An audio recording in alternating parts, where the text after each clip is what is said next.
Hi, today in front of me Galaxy S23 Ultra, and I'll show you how to switch off this device.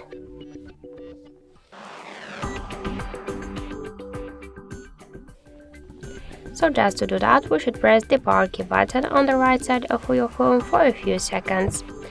Now we can see that the USB assistant is activated, and if you wanna use the power key button only to turn off your phone, you should first open the settings. Then scroll down to the advanced features and tap to side key. Here you'll see press and hold sections which wake USB to the power off menu, and now just press the power key button and we can see here the power off menu. We can restart the device or just to turn it off. To turn it off, click twice to power off icon, and after the vibration you can see that the screen is dark, so this means that your device is turned off. That's it. Thank you for watching, and if you find this video helpful, don't forget to leave a like, comment and to subscribe our channel.